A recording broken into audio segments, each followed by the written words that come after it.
बिस्मिल्लाहिर्रहमानिर्रहीम। मौसम सरमा की वो यख बस्ता रात थी। दिसंबर की ठंडी रातें दिमागों को भी मफलूज कर रही थी। हर तरफ ठंडी हवाएं चल रही थी, जैसे हमारी ज़िंदगी उन हवाओं की वजह से यहीं जम जाएगी। मेरी नज़र खाली बिस्तर पर पड़ी जहां मेरा शोहर मौजूद नहीं था और मैं ठंड से थर थर कांप रही थी। एक नज़र मैंने झुग्गी पर डाली, भला वो झुग्गी ठंड कैसे कम कर सकती थी। मैं भी उस ठंड से बचती अपने ऊपर रज़ाई ओढ़ ली थी। बाहर तेज़ हवाओं की वजह से खौफनाक आवाज़ें आ रही थी। मेरे शोहर कल शाम से घर नहीं लौटे थे। उनकी फिक्र में घुलती अपने शोहर का इंतज़ार करने लगी। शुक्र खुदा का था कि झुग्गी में 2 रज़ाइयाँ मौजूद थी।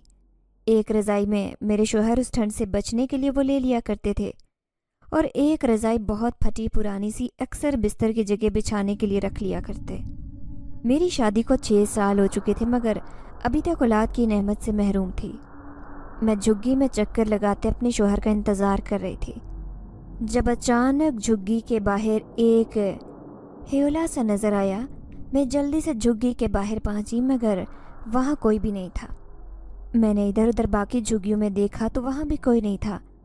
सब झुग्गियों की लाइटें बंद थी। मैं जैसे ही वापसी के लिए मुड़ी, कुछ दूरी पर एक शख्स खड़ा दिखाई दिया। मैं उस शख्स को देखकर पहचानने की कोशिश कर रही थी। वो मुसलसल मुझे ही देख रहा था। धुंध की वजह से सब धुंधला सा दिखाई दे रहा था। यही वजह थी कि मुझे सामने खड़े शख्स को देखने में मुश्किल हो रही थी। तभी मैं आहिस्ता आहिस्ता कदम बढ़ाती गई और अपने शोहर को आवाज़ देने लगी। मुझे लग रहा था कि शायद वो मेरा शोहर खड़ा है, मगर जैसे ही मैं उस जगह पर पहुंची, वहाँ पर कोई भी नहीं था। मुझे खौफ भी महसूस हो रहा था, क्योंकि हर तरफ अंधेरा छाया हुआ था और उस वक्त अपनी झुग्गियों से कोई भी बाहर नहीं निकलता था। वजह वहाँ की सुनसान जगह थी। हमारी झुग्गियाँ एक सुनसान इलाके में थी, जहाँ शाम मगरिब के बाद कोई भी शख्स अपने घर से बाहर नहीं निकलता। मैं जल्दी जल्दी वापस अपनी झुग्गी में चली गई और शोहर का इंतज़ार करने लगी। रात ऐसे ही बीत गई। अगली सुबह मैं अपनी झुग्गी से निकली तो 2 औरतें आपस में खड़ी बातें कर रही थी। उनकी बातें सुनकर मैं दंग रह गई। जब वो 2 औरतें कह रही थी कि कल रात झुग्गियों के आसपास किसी अजनबी शख्स को देखा गया, मगर उस शख्स का चेहरा दिखाई नहीं दिया। सुनने में आया है कि वो अजनबी शख्स किसी को भी दिखाई नहीं देता, कोई उस तक नहीं पहुंच सकता। मैं उन औरतों की बातें सुनकर एकदम से खौफजदा हो गई। कल रात मैंने वही शख्स देखा था, आखिर वो है कौन? अरे ओ सिद्रा बहन, तुम्हारा शोहर वापस नहीं आया क्या? हालात तो बहुत खराब हैं, तुम्हारे शोहर को वापस आ जाना चाहिए था। अभी तक मैं उस औरत की बातें सुनकर मजीद परेशान हो गई। मुझे कुछ समझ नहीं आ रहा था कि मैं क्या करूं। तन्हा रहना मेरे लिए बहुत मुश्किल था। आंखों में आंसू आ गए कि काश मेरी औलाद होती तो मुझे उसका ही सहारा होता। बेऔलादी कितनी बड़ी अजियत है, ये सिर्फ वही जान सकते हैं जिनकी औलाद नहीं थी। मैं सर झटकती आंसू साफ करती मटके में पानी भरने चली गई। पास ही में एक नलका लगा रही थी। मैंने वहाँ से पानी भरा। अभी नलके को देख ही रही थी जब मुझे ऐसे लगा जैसे मेरे पीछे कोई खड़ा शख्स है। मैंने जैसे ही पीछे मुड़कर देखा तो वहाँ पर कोई भी नहीं था। मुझे अपना वहम लगा। मैंने जल्दी जल्दी पानी के मटके भरे और अपनी झुग्गी में वापस चली गई। मेरा शोहर भी अभी वापस घर नहीं आया था। मुझे बहुत परेशानी हो रही थी। सर्दी होने की वजह से रात जल्दी हो जाती और हर तरफ धुंध छाने लगती। अभी भी ऐसा ही हुआ। शाम होते ही हर तरफ धुंध छा गई। झुग्गी में बैठे मुझे खौफ सा महसूस हो रहा था। तभी मेरी नज़र बाहर की तरफ पड़ी तो आज फिर वैसा ही अक्स दिखाई दे रहा था जैसा कल नज़र आया। मेरा पूरा वजूद कांपने लगा। मैं नहीं जानती थी कि वो कौन है और वहाँ पर क्या कर रहा है। काफ़ी देर मेरी झुग्गी के बाहर वो शख्स खड़ा रहा। मैंने जैसे ही झुग्गी का पर्दा हटाया, मेरे मुंह से एक भयानक चीख निकली, क्योंकि सामने ही मेरा नाम सिद्रा है। मेरी उम्र 60 साल है। मैं एक बहुत ही गरीब घराने से ताल्लुक़ रखती थी और गरीब बेटियों की शादियां अमीरों के घर में या तो सिर्फ कहानियों में होती हैं या ख्वाबों में। मेरी अम्मा ने भी मुझे कभी इतने बड़े ख्वाब नहीं दिखाए थे और ना ही इतने बड़े ख्वाब देखने की इजाज़त दी थी। मैं भी एक छोटे से गांव में एक छोटे से घर में रहने वाली सीधी सादी लड़की थी। हमारे गांव में अक्सर एक बूढ़ी ज़ईफ़ औरत थी। वो अक्सर हमारे घर आ जाया करती। अम्मा को तो उसने अपनी बेटी बनाया हुआ था। वो कई मर्तबा मुझे बहुत गौर से देखा करती कि اس کے دیکھنے سے مجھے الجھن محسوس ہونے لگتی۔ میں ہمیشہ اپنی اماں سے کہا کرتی تھی کہ اماں، یہ بوڑھی عورت نہ جانے مجھے کیوں اتنی عجیب نظروں سے دیکھتی ہے، ایسے لگتا ہے جیسے اپنی نظروں سے ہی مجھے نگل جائے گی۔ اماں مجھے ڈپٹ دیتی اور کہتی کہ وہ تم سے عمر میں کتنی بڑی ہے، تمہیں ان کے لیے عزت کے الفاظ نکالنے چاہیے۔ ایک روز اماں نے ان کے لیے چائے بنائی اور کہا، جاؤ ان کو یہ چائے دے آؤ۔ میں جیسے ہی اس عورت کو چائے دینے کے لیے گئی تو وہ صحن میں بیٹھی نہ جانے کس سے آپس میں باتیں کر رہی تھی۔ شاید اسے خود سے باتیں کرنے کی عادت تھی۔ میں نے جیسے ہی چائے کا ہاتھ آگے بڑھایا، اس نے میرا ہاتھ بہت مضبوطی سے تھام لیا۔ میں ایک دم گھبرا گئی۔ میں نے اس عورت سے اپنا ہاتھ چھڑوانا چاہا تو وہ اونچا اونچا قہقہ لگا کر ہنسنے لگی اور کہنے لگی، جھلی میرے پاس بیٹھ، تجھے پتہ ہے میں تجھے ایک بات بتاتی ہوں، تیرے فائدے کی ہے، تیرے مستقبل میں کام آئے گی۔ میں نے اس عورت سے کہا کہ مجھے کچھ نہیں سننا، میرا ہاتھ چھوڑو، مجھے اندر جانا ہے۔ تبھی وہ ایک دم سے غصے میں آ گئی اور کہنے لگی، تم ابھی مجھ سے بھاگ رہی ہو، مگر کل تمہیں میری ہی باتیں یاد آئیں گی۔ تمہاری زندگی کسی عام انسان کی زندگی کی طرح نہیں ہے۔ تمہاری زندگی میں ایک ایسا موڑ بھی آئے گا کہ تم لوگوں کی مدد کرتی پھرو گی، ہر کوئی تمہارے آستانے پر آیا کرے گا۔ ایک غربت اور بے نام زندگی سے تم ایک شہرت کی زندگی حاصل کرو گی، لیکن اس کے لیے تمہیں بہت صبر کرنا ہوگا، اتنا صبر کہ تمہیں صبر کا پھل مل جائے، اور پھر تمہارے ساتھ جو طاقت ہے وہ تمہاری مدد کرے گی۔ تمہاری آنکھوں میں جو کشش ہے نا، وہ کوئی عام کشش نہیں ہے۔ تمہارے وجود کے ساتھ ایک اور روح ہے جو ہمیشہ تمہارے ساتھ رہتی ہے، اور وقت آنے پر تمہیں نظر آئے گی۔ میں اس عورت کی باتیں سن کر اتنا گھبرا گئی کہ بھاگ کر اماں کے پاس گئی اور اس کی گود میں چھپ گئی۔ میرا پورا وجود کپ کپا رہا تھا۔ سخت سردی ہونے کے باوجود بھی میرے پورے وجود سے پسینے کی بوندیں ٹپک رہی تھی۔ اماں میری حالت دیکھ کر ایک دم پریشان ہو گئی اور کہنے لگی، تمہیں کیا ہوا ہے؟ اچھی بھلی تو باہر بھیجی تھی، اب اتنا کیوں گھبرا رہی ہو اور ڈری سہمی کیوں ہو؟ میں نے مزے سے کہا کہ اماں، اس بوڑھی عورت نے مجھے بہت ڈرا دیا ہے، اور ساری بات میں نے اماں کو بتا دی۔ میری بات پر اماں بھی مسکرانے لگی اور کہنے لگی کہ وہ بہت بوڑھی ہو چکی ہے، انہیں نہیں معلوم کہ کس وقت کس سے کیا بات کرنی ہے، اسی لیے تم پریشان مت ہو اور اس بات کو بھول جاؤ۔ میں ہوں نا تمہارے ساتھ، تو تمہیں کچھ بھی نہیں ہوگا۔ میں نے اماں سے کہا کہ اماں، مجھے بہت ڈر لگ رہا ہے، کیا میرے ساتھ واقعی کوئی اور وجود بھی ہے؟ کیا کوئی اور روح بھی ہے؟ اماں، کیا میں اکیلی نہیں ہوں؟ اماں میری بات سن کر پریشان ہو گئی اور کہنے لگی کہ اچھا، تم فکر مت کرو، میں ابھی اس بوڑھی عورت سے پوچھ کر آتی ہوں کہ انہوں نے تم سے ایسی باتیں کیوں کہی ہیں، آخر وہ کیا چاہتی ہیں۔ میں نے اماں سے کہا کہ اماں، خدا کے لیے اس عورت کو آج کے بعد گھر میں مت بلانا، جب تک یہ گھر آتی ہے مجھے اس عورت سے بہت عجیب سی بدبو آتی ہے، اور پھر نہ جانے کیوں اس عورت کی باتوں سے مجھے بہت خوف محسوس ہوتا ہے، ایسے لگتا ہے جیسے یہ ہمارے گھر میں صرف ڈرانے کے لیے مجھے آتی ہے، مگر میں نے تو اس کا کچھ نہیں بگاڑا، پھر آخر کیوں یہ میرے پیچھے پڑی رہتی ہے۔ اتنی ہی دیر میں ابا گھر آ گئے اور میری حالت دیکھ کر وہ بھی ایک دم پریشان ہو گئے اور کہنے لگے، اس کو کیا ہوا؟ پہلے تو اماں جھجک رہی تھی، ابا کو کچھ نہیں بتا رہی تھی، اس ڈر سے کہ کہیں ابا اس بوڑھی عورت کی بے عزتی کر کے گھر سے نہ نکال دے اور وہ ناراض ہو کر گھر سے نہ چلی جائے۔ نہ جانے کیوں اماں کو بھی ایسی باتوں پر یقین تھا۔ اگلا شخص شاید آپ کو بیوقوف بنا رہا ہو، مگر اماں بھی ایسی ہی تھی، بہت جلد کسی نہ کسی پر بھی بھروسہ کر لیتی تھی، مگر ابا کو ایسی باتوں پر بالکل یقین نہیں تھا، اور ایسے لوگ ابا کو بہت برے لگا کرتے۔ ابا غصے میں کمرے سے باہر نکلے اور اس عورت کے پاس پہنچ گئے۔ اماں بھی پیچھے پیچھے چلی گئی۔ تبھی ابا نے آؤ دیکھا نہ تھا اس بوڑھی اماں کو پکڑ کر گھر سے باہر نکال دیا۔ جب اماں آگے آ گئی اور آ کر کہنے لگی، یہ ظلم نہ کرو، اس بوڑھی عورت کا کیا قصور ہے، وہ ضعیف ہو چکی ہے، اگر اس نے کچھ الٹا سیدھا کہہ بھی دیا تو اس کا مطلب یہ نہیں کہ ہم اس پر ظلم کریں، کسی کا دل دکھانا اچھی بات نہیں ہے۔ مگر ابا نے اماں کی ایک نہیں سنی اور اس بوڑھی سی عورت کو گھسیٹتے ہوئے گھر سے باہر نکال دیا۔ وہ عورت دروازے میں کھڑی ہو کر اونچی اونچی بولنے لگی اور کہنے لگی کہ یہ تم نے اچھا نہیں کیا، तुम्हारी बेटी के नसीब में लंबा सफ़र है। अगर तुम जान लो तो तुम्हारे लिए ही बेहतरी थी, लेकिन अगर तुम नहीं जानना चाहते तो मैं तुम्हारे साथ ज़बरदस्ती नहीं कर रही। मैं तो जा रही हूँ, मगर तुम मुझे हमेशा याद किया करोगे और फिर मैं तुम्हारे हाथ कभी नहीं आऊँगी।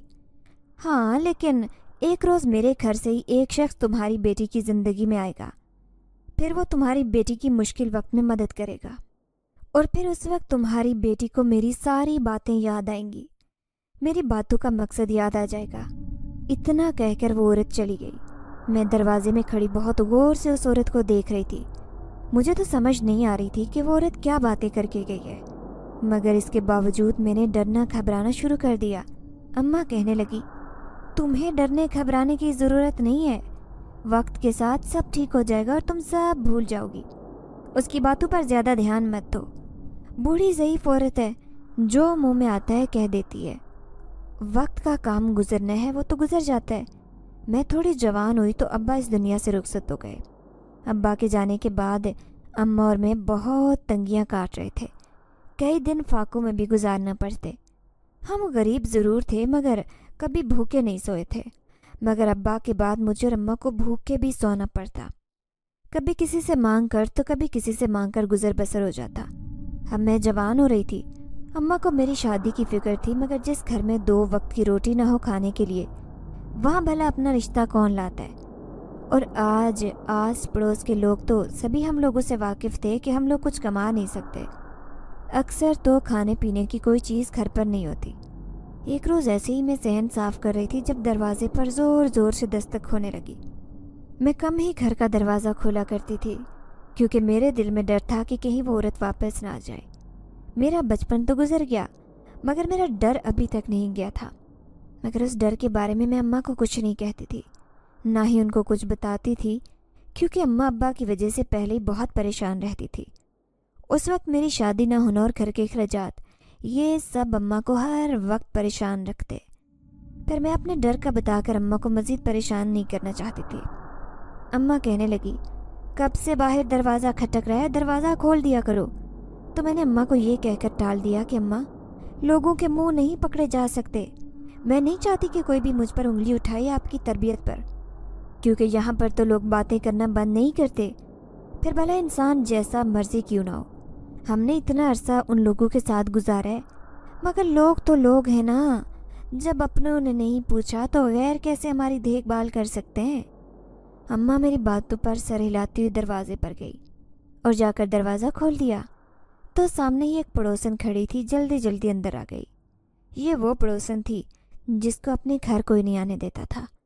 उस औरत को देखते ही मेरा मूड बन गया। अम्मा ने आंखों ही आंखों में मुझे तंबीह की कि मैं कुछ न बोलूं, मगर मैं खामोश नहीं रह सकती थी। तभी उस पड़ोसन को सलाम किया और कहने लगी कि आज खैरियत हो, अल्लाह खैर ही करे कि आप हमारे घर आई हैं। मैंने उस औरत को ताना दिया तो अम्मा ने मुझे एक घूरी से नवाजा। मैं खामोशी से अंदर चली गई और वो औरत ना जाने अम्मा को क्या कहने लगी। मुझे उस औरत की बातों में कोई दिलचस्पी नहीं थी। उस औरत के जाने के बाद मैं अम्मा के पास गई और कहा कि अम्मा, क्या हुआ, क्या कह रही थी वो औरत। तो अम्मा कहने लगी, तेरे लिए खुशखबरी है, वो तेरे लिए एक रिश्ता लेकर आई है। देख बेटा, अब हम भी बहुत गरीब हैं, किसी अमीर घराने का हमारे घर तो रिश्ता आने से रहा। लड़का अकेला है, झुग्गी में रहता है। मैं जानती हूँ तेरे लिए बहुत मुश्किल होगा वहाँ पर रहना, लेकिन उसके आगे पीछे कोई नहीं और वो शादी करना चाहता है। मैं अम्मा की बात सुनकर हैरान रह गई और अम्मा से कहा कि अम्मा, अब मैं झुग्गियों में रहूँगी क्या? इतने ही बुरे दिन आ गए हमारे क्या? कम अज़ कम सर पर छत तो है। अम्मा कहने लगी, इस छत का क्या करें जिसमें बैठ के 2 वक्त की रोटी भी नसीब नहीं होती। मैंने अम्मा से कहा, अम्मा, बेशक रोटी नसीब नहीं होती, लेकिन कम से कम अपनी छत तो है जहाँ पर हम धूप छाँव से बच जाते हैं। झुग्गियों में कैसे गुजारा होगा? अम्मा कहने लगी कि औरत अपना नसीब खुद लेकर जाती है और तुम भी अपना नसीब खुद लेकर जाओगी। और देखना, एक वक्त आएगा कि तुम्हें मेरे से ज़्यादा अच्छा घर नसीब होगा। बस मेरी बात पर भरोसा रखो, खुदा पर भरोसा रखो, देखना सब ठीक होगा। मैंने अम्मा से कहा कि अम्मा, इसीलिए वो औरत मुझे अच्छी नहीं लगती। जब भी आती है कुछ न कुछ गलत कह कर जाती है। अब भला इस रिश्ते में क्या भलाई नजर आई है उसको, जो ये रिश्ता लिए मेरे घर आ गई। इतना ही अच्छा रिश्ता है तो अपनी बेटी का क्यों नहीं कर देती। अम्मा सर पकड़कर बैठ गई और कहने लगी, तुम्हें तो मेरी कोई बात समझ में ही नहीं आती। न जाने क्या चाहती हो तुम। मैं इस कदर परेशान हूँ और तुम्हें सिर्फ अपनी इज्जत की फिक्र है। मैंने अम्मा से कहा कि अम्मा, जिद कैसी? जिद तो वहाँ की जाती है जहाँ पर कुछ समझ में आए, मगर मैं ऐसी जगह पर शादी नहीं करना चाहती जहाँ पर सिर्फ हर चीज़ का इंतज़ार करूँ। अम्मा मुझे कहने लगी, देख बेटा, हर जगह पर हर चीज़ नहीं मिलती। कहीं ना कहीं तुम्हें गुजारा करना ही पड़ेगा, कहीं ना कहीं सब्र भी करना पड़ेगा। और जब तुम सब्र की आखिरी हद पर पहुंच जाओगी तो तुम्हें सब कुछ मिल जाएगा। मैंने अम्मा की तरफ हैरत से देखा और कहा कि अम्मा, तुम्हें क्या मिला अब तक इतना सब्र करने के बावजूद भी? शोहर भी हाथ से गया और जो 2 वक्त की रोटी खाती थी वो भी गई। अम्मा कहने लगी, इतनी नाशुक्री अच्छी बात नहीं है। उम्मीद अच्छी रखो, फिर तुम्हें सब कुछ अच्छा मिल जाएगा। मैंने सर मारा और कहा कि ठीक है, जैसे आपको बेहतर लगता है वैसे करें। अगर आपको इस रिश्ते में कोई भलाई नज़र आ रही है तो बेशक मेरा रिश्ता वहाँ पर कर दें, मगर मुझे इस रिश्ते में कोई अच्छाई नज़र नहीं आई। इतना कहकर मैं कमरे से बाहर निकल गई। मैं अम्मा को दुखी नहीं करना चाहती थी, लेकिन मैं आंखों देखी मक्खी भी नहीं निकल सकती थी। भला झुग्गी में रहने का कोई हाल था? मैं कम से कम कच्चे मकान से जा रही थी। लोग ऊंचा सोचते हैं। मेरी अम्मा मेरा रिश्ता निचले दर्जे में कर रही थी, मगर होता तो वही है जो होना होता है, जो नसीब में लिखा होता है। और फिर मेरी शादी एक झुग्गी वाले के साथ हो गई। मैं खूबसूरत थी, जवान थी, लंबे घने बाल थे। झुग्गी वाली औरतें मुझे देखकर हैरान होती और कहती कि तुम्हारे माँ बाप ने तुम्हारी शादी यहाँ पर क्यों कर दी? तुम इतनी खूबसूरत हो, तुम्हें तो कोई अच्छा लड़का भी मिल सकता है। मगर मैं उन्हें कुछ नहीं बताती, क्योंकि अब मेरे साथ मेरे शोहर की भी इज्जत थी। मेरा शोहर एक अच्छा इंसान था, वो मेरी बहुत कदर करता। हर वक्त मेरे आगे पीछे घूमता फिरता, मुझे कोई काम करने नहीं देता। मैंने तो कई मर्तबा कहा कि मैं किसी के घर में काम कर लेती हूँ, मगर उसने मुझे साफ इनकार कर दिया और कहा कि नहीं, तुम इस झुग्गी को घर बना दो, बस यही तुम्हारा काम है। इसके अलावा कहीं काम करने की ज़रूरत नहीं, मैं अकेला ही कमा लूँगा।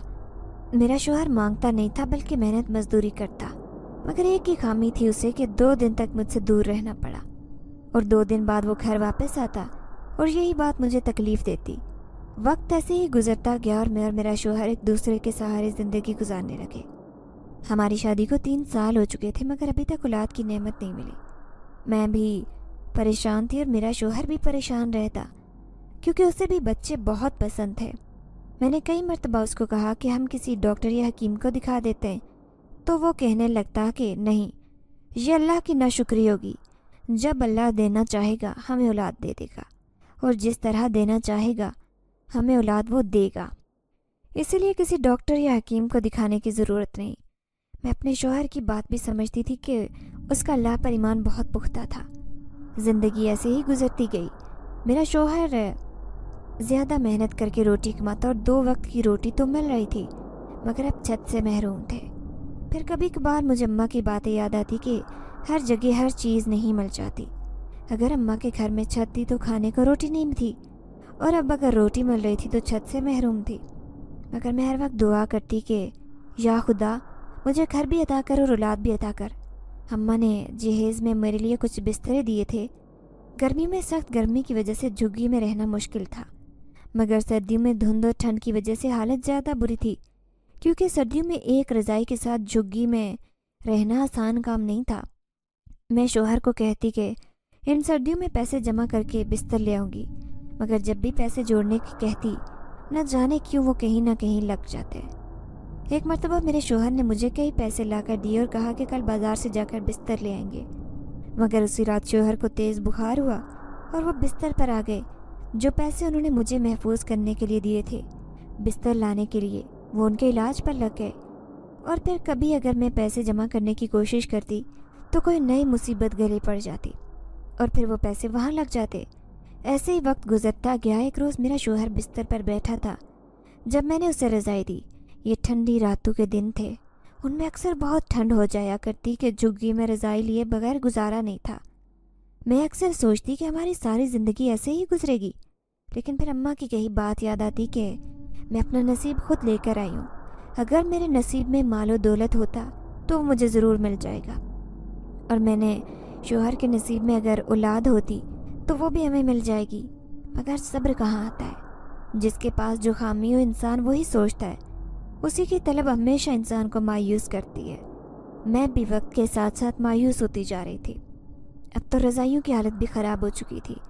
ایک رضائی تو بہت بری حالت میں تھی، اب وہ اکثر میں اپنے شوہر کے بستر پر بچھانے کے کام لاتی، مگر دوسری رضائی اس قابل تھی کہ رات کے وقت ٹھنڈ سے بچنے کے لیے وہ رضائی ہم اپنے اوپر لے سکتے تھے۔ وقت ایسے ہی گزرتا گیا۔ اب تو مجھے اس وقت پر افسوس ہونے لگا جو وقت میں نے اس شادی کے لیے ہاں کر کے گزارا۔ مجھے اندازہ نہیں تھا کہ مجھے اتنا صبر کرنا پڑے گا۔ زندگی کے 5 سال میں نے اولاد اور مال کے لیے ترس ترس کر گزارے۔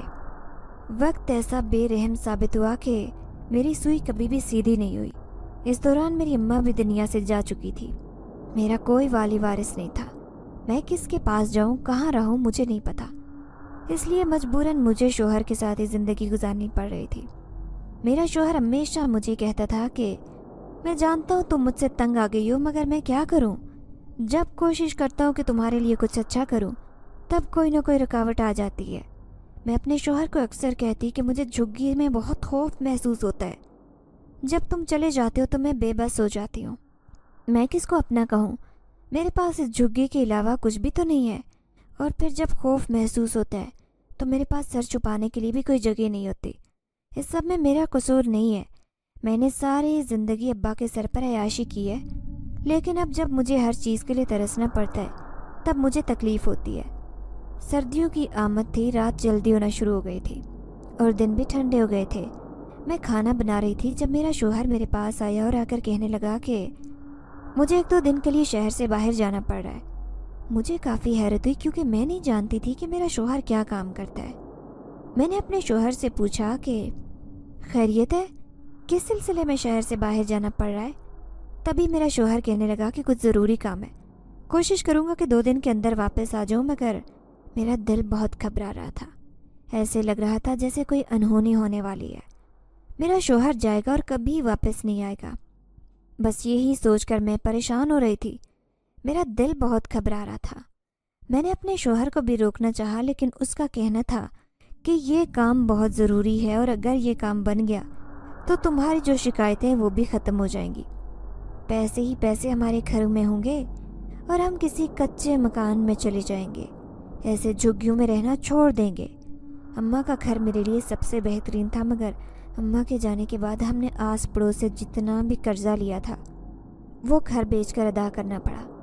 یہی وجہ تھی کہ اب میرے پاس وہ گھر بھی نہیں تھا جس میں اماں کی یاد میں وہاں پر دن رات گزارا کرتی۔ جب میرے شوہر کو کہیں ایسے دور جانا پڑتا تو مجھے وہاں پر بھیج دیتے۔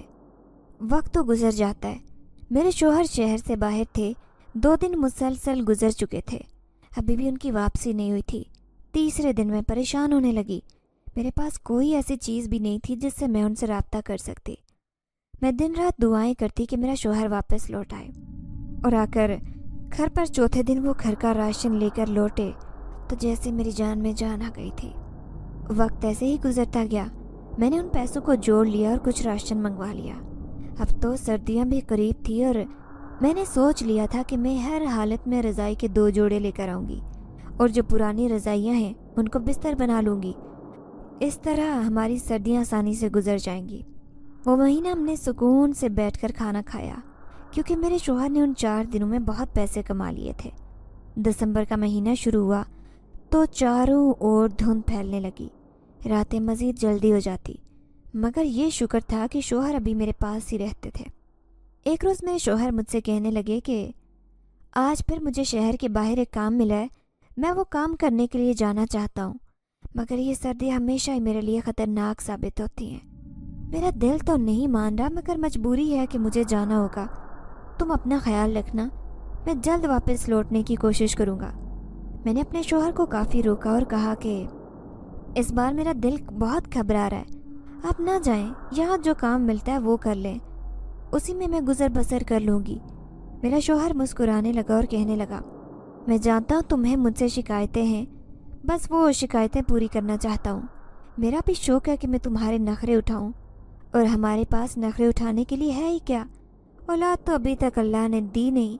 ज़िंदगी के 6 साल ऐसे ही गुजर गए। शौहर की बात पर मुझे भी औलाद की कमी महसूस होने लगी थी। मेरी आंखों में आंसू देखकर मेरे शौहर ने मुझे हौसला दिया और कहा कि जहाँ इतना सब्र कर लिया है वहाँ कुछ देर और सही, अब तुम अपना ख्याल रखना। मैं कोशिश करूँगा कि जल्दी वापस लौट आऊँ, लेकिन हो सकता है इस मर्तबा मुझे कुछ देर हो जाए। और ऐसा ही हुआ। मेरा शौहर उसको गए हुए 4था दिन था, मगर अभी तक वापस नहीं आए थे। ये रातें बहुत अजीब और खौफनाक गुजर रही थी।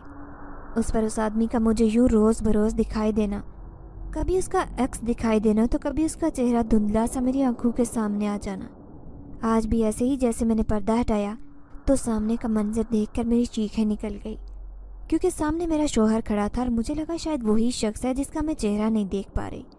मैं जल्दी से शौहर के सीने से लगी और फूट फूट कर रोने लगी और कहा, आप कहाँ रह गए थे? मैं इतना परेशान हो गई थी। आपको आप जितना मर्जी काम, आप कहीं नहीं जाएंगे।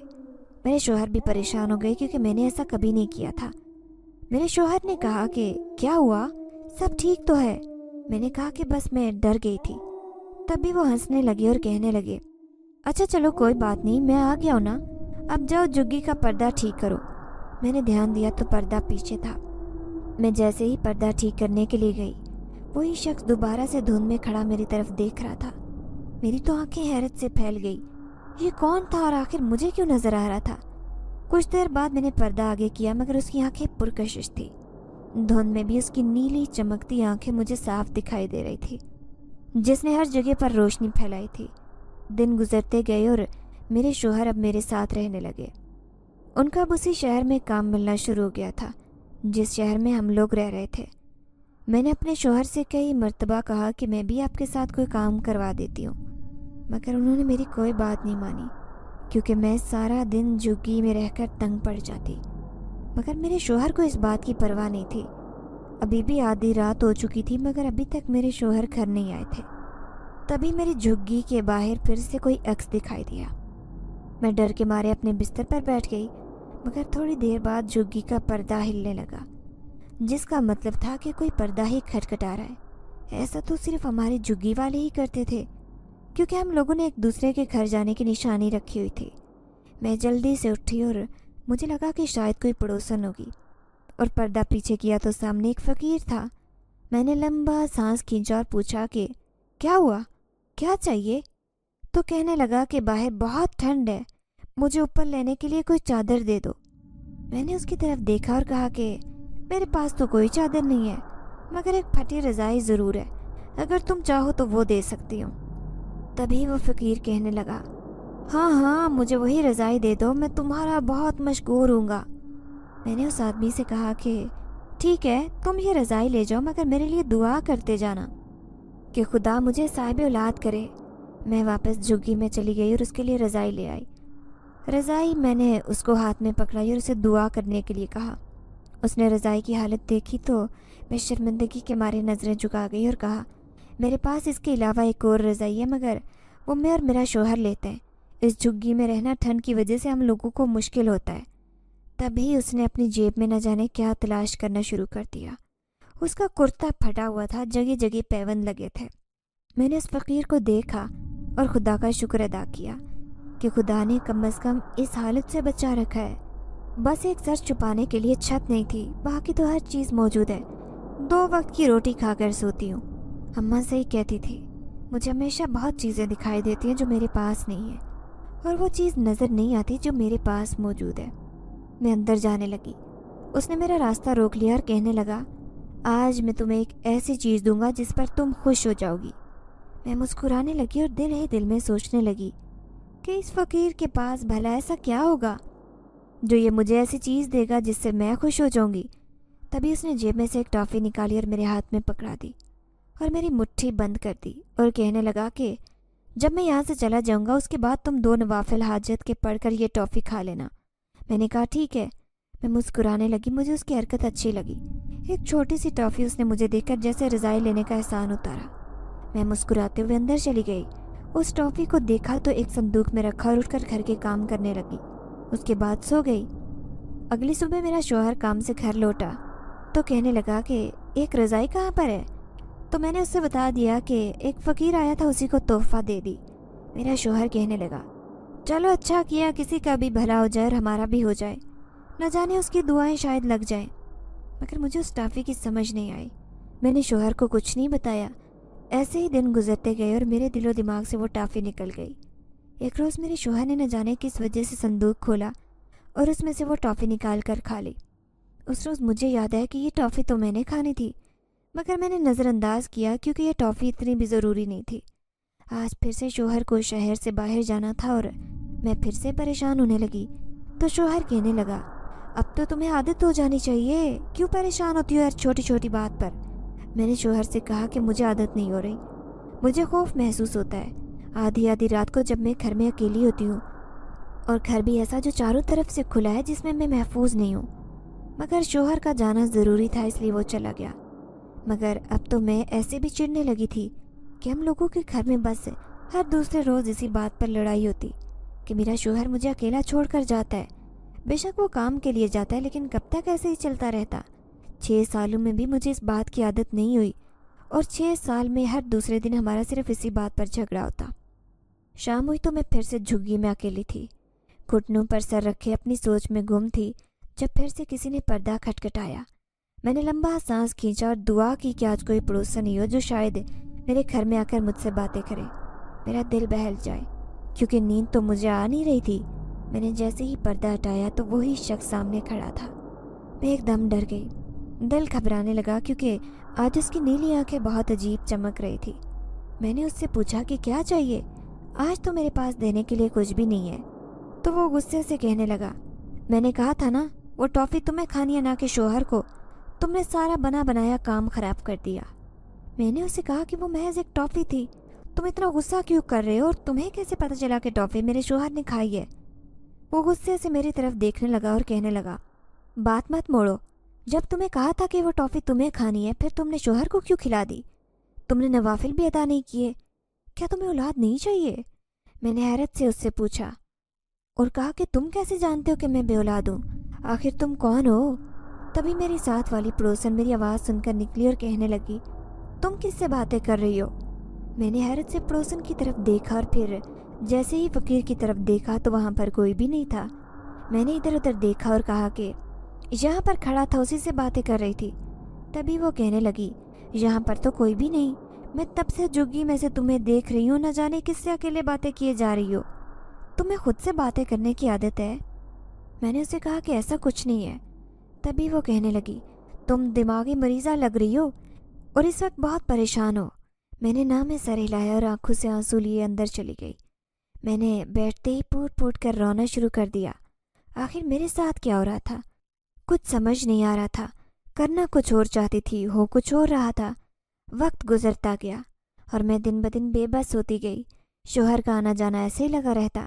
एक रोज़ झुग्गी के बाहर बहुत आवाज़ें आ रही थी। मैं निकली तो हर कोई झुग्गी के आगे खड़ा था और दरमियान में शायद कोई वजूद था। मैं उस झुंड को चीरते हुए आगे गई तो सामने का मंजर देखकर मेरे 14 तबक रोशन हो गए, क्योंकि सामने एक लाश पड़ी थी। वो किसी और की नहीं बल्कि शौहर की थी। मुझे तो आंखों पर यकीन नहीं आ रहा था। आंसू बहना शुरू हो चुके थे, मगर मुझे अभी तक समझ नहीं आ रही थी कि मेरे साथ हुआ क्या है। मैं कबूल नहीं कर पा रही थी कि मेरा शौहर इस दुनिया में नहीं रहा। वो चल बसा, मगर कल ही तो मैंने भी उसको दूसरे शहर भेजा था। फिर भला ऐसा क्या हो गया, ये किस तरह मुमकिन था। पड़ोस की औरतें मुझे हौसला दे रही थी, मगर मुझे समझ नहीं आ रही थी कि क्या करूं। आसपास के लोगों ने शौहर का जनाजा पढ़ाया और फिर उसको कब्र में दफन कर दिया।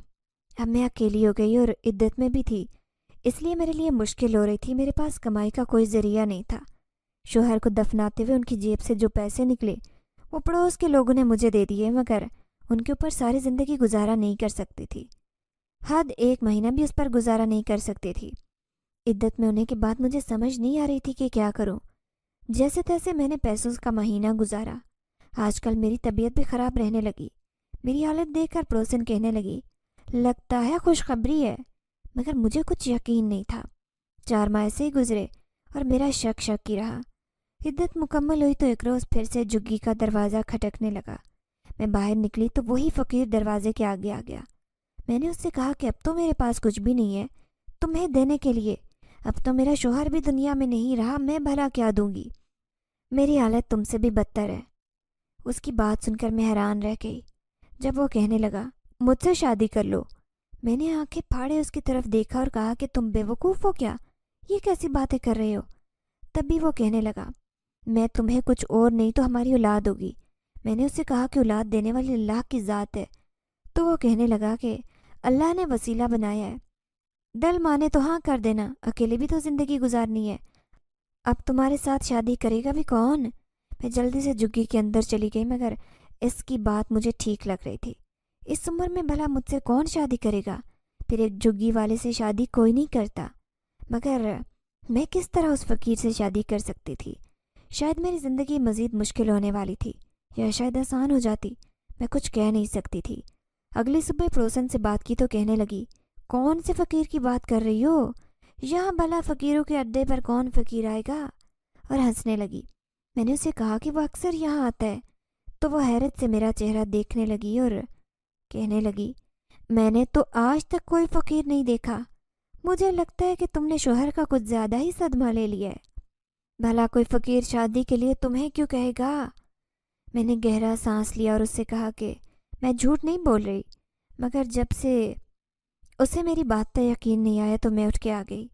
शाम होते ही जैसे ही फिर वो फ़कीर मेरे पास आया, मैंने उससे कहा कि ठीक है, मैं तुम्हारे साथ शादी करने के लिए तैयार हूँ, लेकिन मेरे पास कोई गवाह नहीं है, इसीलिए तुम्हें खुद ही करना होगा। तभी वो कहने लगा कि ठीक है, मैं तुमसे शादी करूँगा, मुझे कोई एतराज़ नहीं। और ऐसे ही उस रोज़ हमारा निकाह हो गया। वो मुझे अपने साथ लेकर अपने घर जाने लगा। मैंने अपना कोई ज़रूरी सामान उठाया तो कहने लगा कि इस सब की ज़रूरत नहीं है, वहाँ पर तुम्हें इससे बेहतर सामान मिल जाएगा। मैं हक्का बक्का रह गई। मुझे नहीं पता था कि मुझे अभी और कितना चलना है, मगर पहली बार ऐसा हुआ था कि इतना चलने के बावजूद भी मेरी टांगें बिल्कुल ठीक थी, उनमें कोई दर्द नहीं था। एक जगह जाकर वो फ़कीर रुक गया, तभी कहने लगा कि आंखें ऊपर उठाकर देखो, तुम्हारा घर आ गया है। मैंने जैसे ही आंखें उठाई, मुझे लगा कि मैं कोई ख्वाब देख रही हूँ। ये कोई परिस्तान लग रहा था, जैसे कहानियों और फिल्मों में होता था। मैंने अम्मा से हमेशा कहानी ही सुनी थी, और वो परिस्तान की कहानी सुनकर आज ऐसे लग रहा था जैसे मैं उसी परिस्तान में हूँ। वो जगह बहुत खूबसूरत थी। निहायत खूबसूरत जगह देखकर मेरी आंखें हैरत से दंग रह गई। मैंने जैसे ही उस फ़कीर की तरफ देखा तो मेरे मुंह से ज़ोरदार चीख निकली, क्योंकि वो कोई फ़कीर नहीं बल्कि एक बेहद खूबसूरत जवान आदमी था। मैंने उससे कहा कि यहाँ पर एक फ़कीर खड़ा था, वो मेरा शौहर है, वो कहाँ पर गया। तो मेरी बात पर मुस्कुराने लगा और कहा कि मैं ही तुम्हारा शौहर हूँ। मैंने उस लड़के से कहा कि नहीं, ये मुमकिन नहीं है, तुम तो वो नहीं हो, ये जगह है, तुम्हारा घर कैसे हो सकता है। तो कहने लगा कि याद है वो दिन जब तुमने मुझे रज़ाई दी थी, मैं उस रोज़ तुम्हें आजमाने आया था। मेरी अम्मा ने तुम्हारा पता दिया था और कहा था कि उस लड़की को तुम्हारी कभी ना कभी ज़रूरत पड़ेगी, जाओ और उसको अपना लो। ये हमेशा ही तुमसे डरती रहती है, मगर जब तुम उसे अपनी ज़िंदगी में शामिल कर लोगे तो वो डरेगी नहीं। मैं हैरानगी से अपने शौहर को देख रही थी और दिमाग पर जोर देने लगी कि किस औरत की बात कर रहे हैं। तो वो कहने लगा ज़्यादा दूर जाने की ज़रूरत नहीं है, बस यही कोई 10-15 साल पीछे चली जाओ तो तुम्हें याद आ जाएगा कि वो औरत अक्सर तुम्हारे घर आया करती थी। बहुत ज़ईफ़ औरत थी। तुम्हारी माँ को उन्होंने अपनी बेटी बना रखा था, मगर तुम उनसे बहुत डरती थी, उनके पास नहीं जाया करती थी।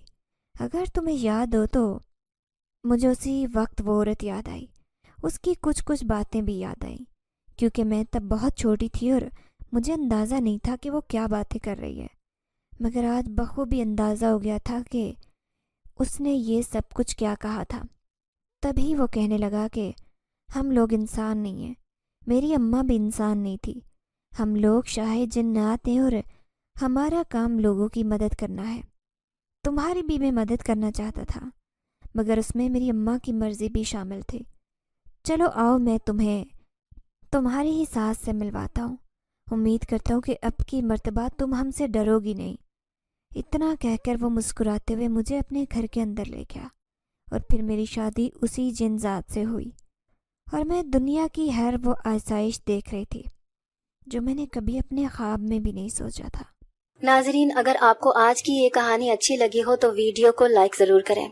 अगर आपको ऐसी दहशतनाक, दिल को जकड़ देने वाली कहानियाँ पसंद हैं तो ऐसी एक कहानी रोजाना सुनने के लिए हमारे चैनल को सब्सक्राइब करें। इजाजत चाहते हैं। अल्लाह हाफिज।